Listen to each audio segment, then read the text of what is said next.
concurso pro INSS, direito administrativo. O que eu vou estudar agora? De uma apostila velha de 2015. Direito administrativo, conceito, fontes e princípios.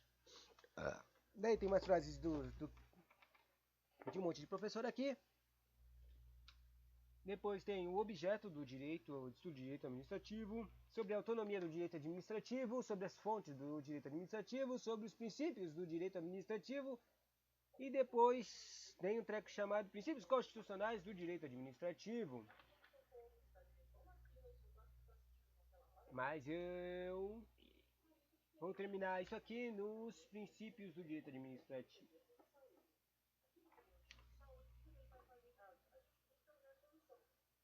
Os princípios do direito administrativo, princípios constitucionais. E aí tem uma listinha bonitinha. Daí depois eu vou fazer um vídeo sobre cada princípio aqui, a prevalência do interesse público, sobre o privado. Vou comentar aqui princípios do interesse público sobre o privado, princípio da razoabilidade, princípio da proporcionalidade, princípio da motivação, esses princípios extras aqui, né? Princípio do controle judicial, princípio da responsabilidade do Estado, princípio da responsabilidade por omissão, princípio do devido processo legal, devido da ampla defesa e princípio da finalidade. Esses são os princípios extras administrativos, né? Bonitinho. Vamos lá.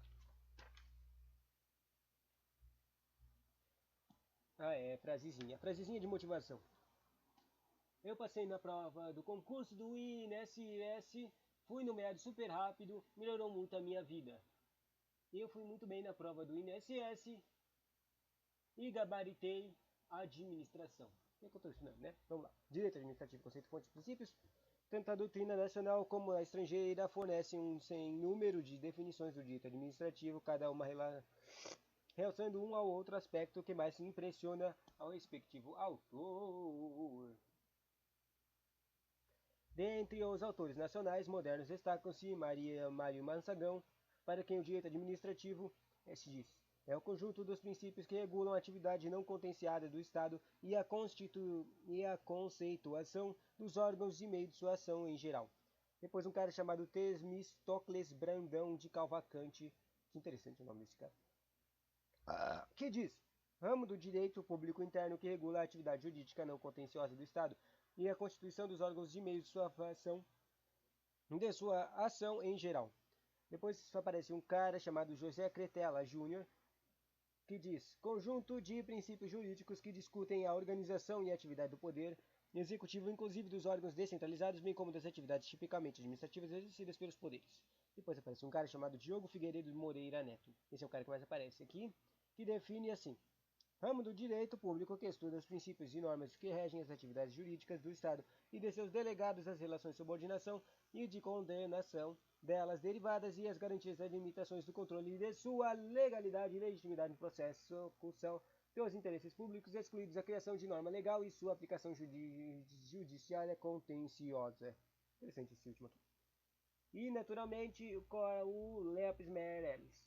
Harry Lopes Meirelles. Ele diz: conjunto de harmônico, direito administrativo, conjunto harmônico de princípios jurídicos que regem os órgãos, os agentes e as atividades. Órgãos, agentes e atividades tendentes a realizar o concreto e direto e imediatamente os fins desejados pelo Estado. Agora sobre o objeto do direito administrativo. Em se contemplando todas tais definições, conclui-se que o objeto do direito administrativo é reger a atividade dos órgãos e os agentes públicos para que esses possam realizar concreto e diretamente mediante a fins do Estado. Enfim, ordenar a estrutura e o pessoal do serviço público, disciplinando suas atividades, é o objeto do direito administrativo. Ordenar é o objeto do direito administrativo. O sempre saudoso L. Lopes Meirelles diz assim. Eu não sei porque que essa apostila fica falando toda hora, sempre saudoso do cara Lopes Meirelles. Né? Tendentes a realizar, diz assim: reconhece a expressão de objeto do direito administrativo, assim: tendentes a realizar concreta e direta e imediatamente os fins desejados pelo Estado, a caracterização e a delimitação do objeto do direito administrativo, observando que os três primeiros termos, concreta, direta e imediatamente, afastam a ingerência do ramo do direito da atividade estatal, é a abstrata, que é a legislativa, na atividade indireta, que é a judicial, e na atividade mediata, que é a ação social do Estado. As últimas expressões da definição. Fins desejados pelo Estado. Fins desejados pelo Estado estão a indicar que o direito administrativo não compete dizer quais são os fins do Estado. Outras ciências se incumberão disso. Fins são outras ciências. Autonomia do direito administrativo agora. A autonomia destaca que tão particular é a própria a organização técnico-científica do direito administrativo, tão especiais são suas regras, tão detalhado é o complexo de regras que compõem a relação jurídica administrativa,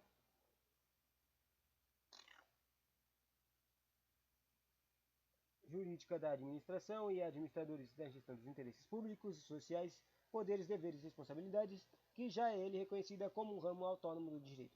Autonomia não significa que o direito administrativo seja estanque e incomunicável como os demais ramos do direito, mas sim que alcançou na maturidade a ponto de gozar a liberdade de se orientar por seus próprios princípios e essencialmente tendo características de um ramo especial do direito. Me lembra a Rocco que para que um ramo científico componha um corpo próprio de doutrinas e instintos, as regras são necessários os seguintes requisitos. Quais são esses requisitos? A, B, C. 3 requisitos. O primeiro requisito é que seja bastante vasto o ponto de merecer um estudo de adequado ao particular. O segundo requisito é que contenha doutrinas homogêneas dominadas por conceitos gerais comuns e distintos dos conceitos gerais informados de outras disciplinas. E o terceiro requisito é que possua método próprio, isto é, que empregue processos especiais para o conhecimento das verdades que constituem o objeto das suas investigações.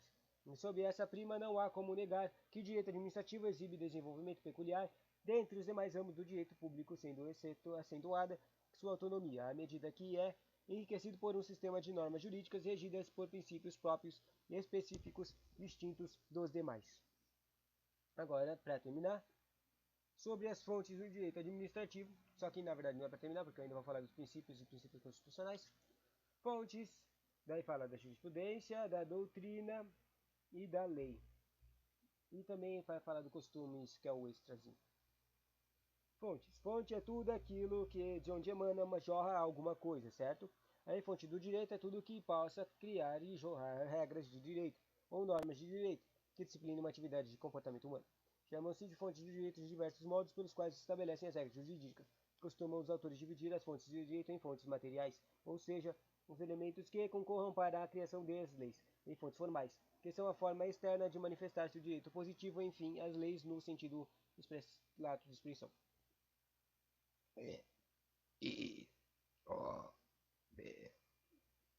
Professor Celso Ribeiro de Bastos, que apareceu agora há pouco, diz: o termo fonte é utilizado analogicamente como dela brota água, assim também jorra direito a partir de suas fontes. Em sistemas de direito escrito, como o nosso, a lei é a fonte suprema e quase única do direito. Este, no entanto, resulta de um conjunto hierarquizado de normas jurídicas. Como sabemos até pela experiência pessoal, a vida social é disciplinada pelo Estado, o poder público, o que nos impõe condutas atrás de mandamentos, normas ou regras, enfim, preceitos jurídicos que recebem o nome de leis. Sabidamente, a maior de todas as leis, a maior de todas as fontes, é o direito positivo na Constituição, CF.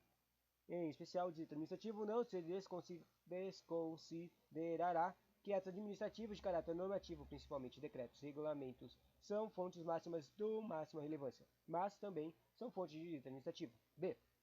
A doutrina também é fonte, que é o ensinamento de doutos sobre um alcance de conteúdo e interpretação de normas jurídicas. Terceiro, outra fonte é a jurisprudência, que é a forma pela qual as doutrinas, os tribunais vêm interpretando e aplicando certas normas jurídicas sobre os fatos. E o quarto e último é as fontes de costumes, que são as condutas que são reiteradas e aceitas e praticadas pela própria população e pela própria administração ao longo do tempo. Sempre ilustrativas as lições de Hélio Lopes Mileri sobre as fontes. Ele disse assim, Morelezinho, disse, o direito administrativo abeberace, está escrito isso mesmo. Vamos ver, descobrir o que é abeberace.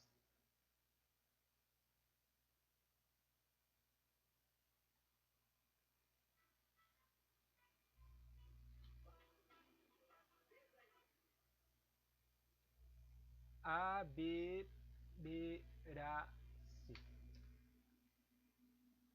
Abeberar, Wiktionário. Só que aparece uma coisa em inglês.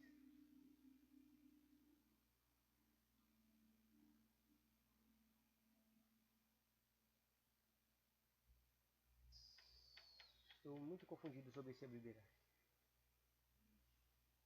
Abeberar.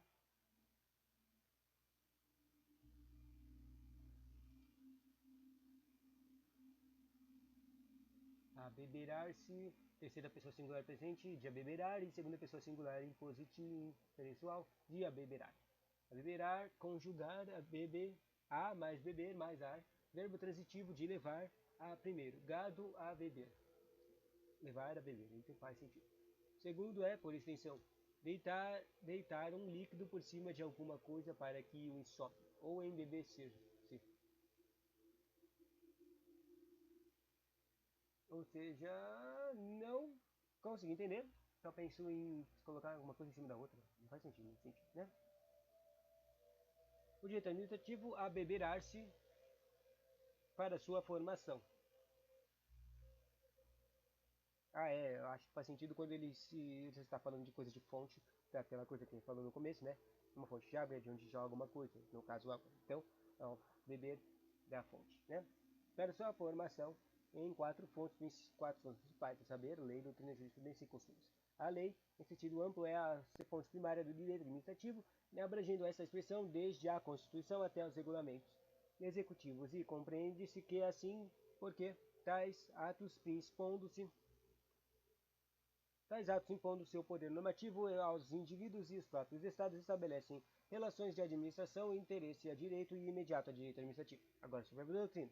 A doutrina é formando um sistema teórico de princípios aplicáveis ao direito positivo e ao elemento construtivo da ciência jurídica a qual pertence a disciplina em causa. A doutrina é o que distingue as regras que convém ao direito público e ao direito privado, e mais particularmente a cada um dos sub-ramos do saber jurídico. Influi ela não só na elaboração da lei, como nas decisões contenciosas e não contenciosas, ordenando assim o próprio direito administrativo. A jurisprudência, traduzindo a reiteração dos julgamentos no mesmo sentido, influencia poderosamente a construção do direito, e especialmente a do direito administrativo, que se ressente de sistematização doutrinária. Não entendi. Que recente de sistematização doutrinária e de codificação legal. A jurisprudência terá um caráter mais prático, mas o objetivo que a doutrina e a lei, mas nem por isso se aparta dos princípios teóricos que, por sua persistência nos julgados, acaba por penetrar e integrar a própria ciência jurídica. Outra característica da jurisprudência é o seu nacionalismo, enquanto a doutrina tende a universalizar-se. A jurisprudência tende a nacionalizar-se pela contínua adaptação da lei e a dos princípios teóricos ao caso concreto, sendo o direito administrativo menos geral que os demais ramos jurídicos, preocupa-se diretamente com a administração de cada estado, e por isso mesmo encontra muitas vezes mais afinidade com a jurisprudência pátria e com a doutrina estrangeira. A jurisprudência, entretanto, não obriga quer a administração, quer a judiciário, porque não vigora entre nós o princípio norte-americano de stare decisis. O que será que significa? Stare é olhar, olhar fixamente para alguma coisa. Decisis, não sei, será que significa decidir? Segundo o qual a decisão judicial superior vincula as instâncias inferiores para os casos idênticos. Ou seja, se o chefinho decidir, então o inferior não pode decidir uma coisa diferente, né? Interessante. E para terminar, o último, a fonte do costume. Tem perdido muito de sua importância a construção do direito desde a lei da boa razão. Lei da boa razão, interessante. Nunca ouvi falar. De 1769. A lei da boa razão desautorizou o seu acolhimento quando contrário à lei, até a promulgação do nosso Código Civil de 1916, que declara revogados o quê? Os usos e costumes concernentes às matérias de direito civil, por ele reguladas. No artigo 1807. Persiste, entretanto, com grande prestígio no direito comercial, que admite expressamente desde que segunda lei, não sei. No direito administrativo brasileiro, o costume exerce a poderosa influência em razão da deficiência da legislação. A prática administrativa vem suprindo o texto escrito e sedimentada a consciência dos administradores e administrados. A prática burocrática passa a suprir a lei ou atua como um elemento informativo da doutrina. E agora, para terminar os vidinhos sobre os princípios administrativos e os princípios constitucionais do direito administrativo. De rigor, são três princípios fundamentais do direito administrativo: o princípio de prevalência da administração pública, o princípio de presunção da legitimidade dos atos administrativos e o princípio da necessidade de poderes discricionários. Princípios administrativos. Pode parecer injusto considerar a desigualdade sobre o princípio da prevalência da administração pública. É parecer injusto considerar a desigualdade entre a administração e os administrados. Em se considerando que um dos princípios básicos das relações privadas é a igualdade das partes, mas para o direito administrativo exatamente porque suas leis visam garantir a supremacia do poder público sobre os indivíduos para que se imponha a ele a realizarem o bem comum, é importante a desigualdade em prol do poder público, conferindo-se a este privilégios a prerrogativas que viabilizem a consecução dos objetivos da administração pública. Naturalmente, ao aplicar a lei, aqui se buscar uma solução mais próxima possível do equilíbrio entre os privilégios e prerrogativas estatais e os direitos individuais, sempre, porém, sem desconsiderar a necessidade de supremacia daquele. Sob o princípio de presunção da legitimidade dos atos administrativos, embora seja relativa tal presunção, o fato é que o ato praticado pelo administrador público é sempre considerado legítimo, dispensando qualquer prova de sua legitimidade, e caberá a quem alegar sua ilegitimidade sempre provar que é ilegítimo, um vício de ilegalidade. Resumindo, o ato é legítimo e sempre é válido, até que prove-se ao contrário. Que nem aquela coisa da pessoa inocente. O princípio da necessidade dos poderes discricionários. O administrador age sempre para a realização do bem comum, para a satisfação dos interesses da comunidade. Para isso, deve-se ele gozar de muitas liberdades para agir, ter desembaraço de atuação e podendo ele próprio definir a conveniência e as oportunidades de sua ação. Assim, salvo nos casos em que o administrador público é obrigado a agir nos estreitos limites de uma vinculação legal, a regra é que disporá ele sempre da liberdade para agir, limitando apenas a finalidade pública, a realização do bem comum e a satisfação do interesse da comunidade. O professor Diogo Figueiredo Moreira elenca 11 princípios do direito administrativo. Considerar-se-á em destaque os seguintes são os princípios da finalidade ou da impessoalidade, da moralidade, da discricionariedade, da razoabilidade, da executariedade, da continuidade, da especialidade, do hierárquico, o monocrático e o colegiado e o disciplinar. Mó louco, né? Mas vamos de novo. Considerar-se destaques finalidade, impessoalidade, moralidade. Finalidade, impessoalidade, moralidade, discricionariedade, razoabilidade, executoriedade, continuidade, especialidade, hierárquico, monocrático e colegiado. Sendo que os 4 primeiros são impostos pelo artigo 37 da Constituição Federal e já o estudamos atrás, Finalidade, impessoalidade, moralidade e discricionariedade. Sobre os princípios constitucionais. Agora, princípio jurídico na feliz definição de Celso Antônio Bandeira de Mello é o mandamento nuclear de um sistema verdadeiro, alicerce dele, disposição fundamental que se irradia sobre diferentes normas, compondo-lhes o espírito e servindo de critério para sua exata compreensão e inteligência, exatamente por definir a lógica e a racionalidade do sistema normativo no que lhe confere a tônica que dá sentido harmônico. Quais seriam estes princípios informativos do direito administrativo que se exponham implícita ou expressamente na ordenamento jurídico constitucional brasileiro? Consta-se no artigo 37. A administração pública, mas a parte deste e outros princípios informativos do direito administrativo podem ser reconhecidos no texto do Magna Carta, especialmente alguns outros resultantes implícita e logicamente da estruturação sistêmica do ordenamento jurídico constitucional. São princípios do direito administrativo escritos no texto constitucional.